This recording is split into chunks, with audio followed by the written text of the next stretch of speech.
Hello everyone, this is Shubham Kumar Thakur और आज हम पढ़ेंगे natural law school of jurisprudence, जिसे हम moral law, divine law, law of God या लॉ ऑफ रीज़न के नाम से भी जानते हैं।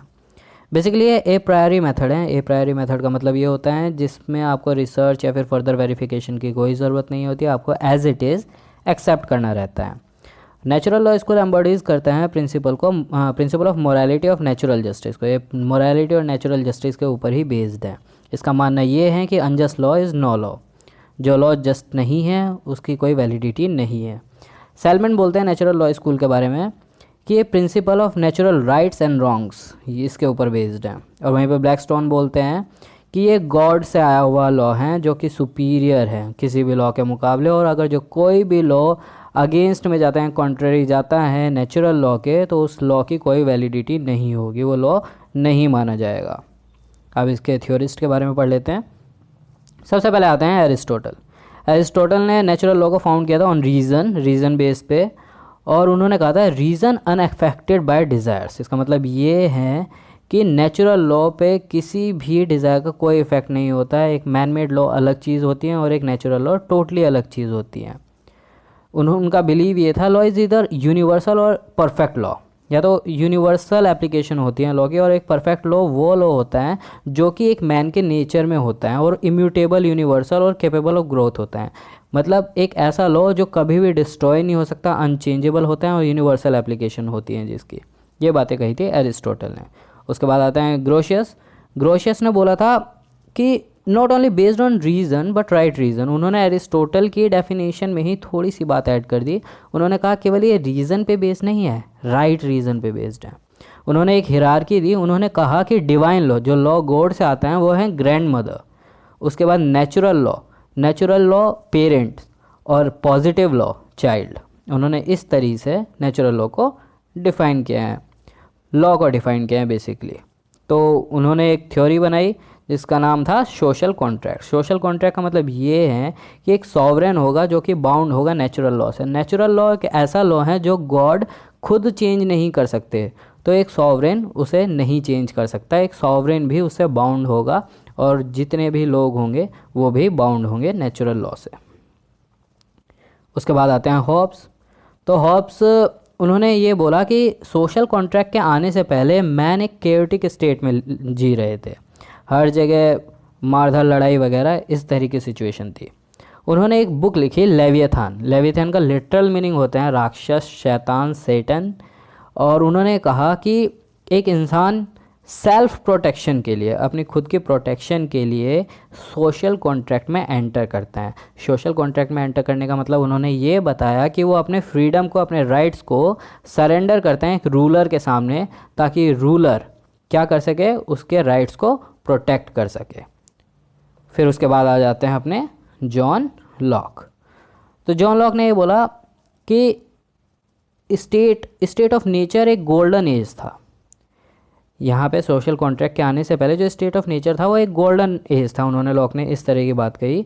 बस जो सिक्योर नहीं थी वो थी प्रॉपर्टी, और प्रॉपर्टी को सिक्योर करने के लिए ही मैन ने क्या किया, सोशल कॉन्ट्रैक्ट में एंटर किया। लॉक का मानना ये था कि सब चीज़ बहुत अच्छी चल रही थी लेकिन हमारी प्रॉपर्टी सिक्योर नहीं थी, कोई भी किसी की भी प्रॉपर्टी हड़प ले रहा है। तो इसी वजह से हमने क्या किया, एक सोशल कॉन्ट्रैक्ट किया, लाइक कि एक रूलर होगा वो हमारी प्रॉपर्टी को, हमारी लाइफ को सिक्योर करेगा, और इसी वजह से सोशल कॉन्ट्रैक्ट में एंटर किया गया। आते हैं रूसो बोलते हैं सोशल कॉन्ट्रैक्ट कोई हिस्टोरिकल फैक्ट के ऊपर बेस नहीं है, वो एक हाइपोथेटिकल कंस्ट्रक्शन ऑफ रीज़न है। एक दिमाग में ही बनाया गया एक रीज़न है सोशल कॉन्ट्रैक्ट। अब उनका कहना ये था, रूसो का, कि पीपल यूनाइट होते हैं, आते हैं, पीपल एक साथ आते हैं क्या करने के लिए, अपने राइट को, अपने फ्रीडम को प्रिजर्व करने के लिए। और इस चीज़ के लिए वो क्या करते हैं, एक इंडिविजुअल या फिर एक रूलर के सामने अपने राइट सरेंडर नहीं करते, वो एक कम्युनिटी के सामने अपने राइट सरेंडर करते हैं। और इसी थ्योरी को उन्होंने कहा जनरल विल के सामने, जनरल विल के ही साथ आप क्या करते हो, एक अपनी इंडिविजुअल विल को साइमल्टेनियसली उसके साथ रखते हो। तो आप क्या कर रहे हो, अपने राइट्स को सरेंडर कर रहे हो, लेकिन एक इंडिविजुअल पर्सन को नहीं कर रहे हो, एक जनरल विल को कर रहे हो। तो एक जनरल विल के अंदर ही इंस्क्राइब्ड हो रही है आपकी इंडिविजुअल विल। उसके बाद आ जाते हैं अपने कांट। कांट ने एक फेमस थ्योरी दी कैटेगोरिकल इम्पेरेटिव, ये डायरेक्ट क्वेश्चन है। प्लस कौन सी बुक में? क्रिटिक ऑफ प्योर रीज़न, ये भी एक क्वेश्चन है। अब उन्होंने रूसो की ही थ्योरी में, उनकी जो थ्योरी बेस थी वो theory of general will pay he base थी, जो कि रूसो ने दी थी। उन्होंने इस थ्योरी में दो चीज़ें और ऐड की, दो प्रिंसिपल्स और ऐड किए। उन्होंने पहला प्रिंसिपल ऐड किया कि a man is expected to act in such a way that he is guided by dictates of his own consciousness. तो मतलब एक इंसान की खुद की कॉन्शियसनेस है और उसी के अकॉर्डिंग वो एक्ट कर रहा है, और वो एक्शन, अब यहाँ पे दूसरा प्रिंसिपल, उसका एक्शन केवल तभी राइट माना जाएगा जब वो उसकी खुद की फ्री विल से आ रही है और वो यूनिवर्सल लॉ को फॉलो कर रहा है, मतलब वो नेचुरल लॉ को फॉलो कर रहा है। तो दो प्रिंसिपल ये कैंट ने दिए थे।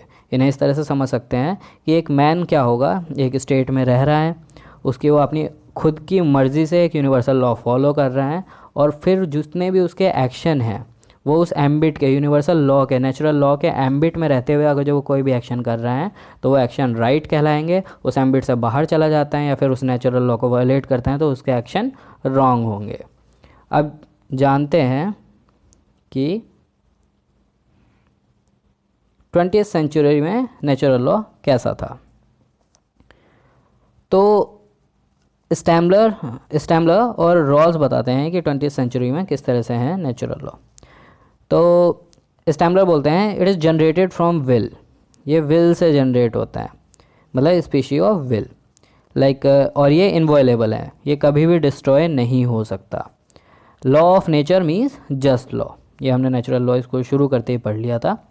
अब यहाँ पे आपको थोड़ा सा याद आ रहा होगा पीएनजे, प्रिंसिपल ऑफ नेचुरल जस्टिस, वो भी इसी स्कूल के थॉट्स पे बेस्ड है। प्रिंसिपल ऑफ नेचुरल जस्टिस याद करिए, ऑडी अल्ट्रम पार्टम और नीमो जुडेक्स सुआकोजा, मतलब no one should be unheard and no one should be जज ऑन हिज ओन कोज। अब यहाँ पे रॉल्स आते हैं। रॉल क्या करते हैं, जस्टिस को, बेसिकली जस्टिस के ऊपर दो प्रिंसिपल देते हैं वो। पहला प्रिंसिपल उनका ये है, सबको राइट मिलना चाहिए to secure generalise bonds like liberty, freedom, power etcetera. और दूसरी चीज़ वो बोलते हैं सोशल और इकोनॉमिक इनइक्वालिटीज़ को बैलेंस करने की ज़रूरत है। तो गाइज़ ये हमारा नेचुरल लॉ स्कूल है। अब जो नेक्स्ट लेक्चर होगा उसमें हम डील करेंगे मोरालिटी एंड लॉ को। उसमें हार्ट एंड फुलर के बीच में आर्ग्यूमेंट्स होते हैं, एक फेवर करते हैं एक डिसफेवर करते हैं, एक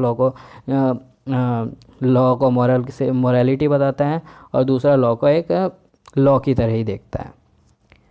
ओके गाइस, थैंक यू।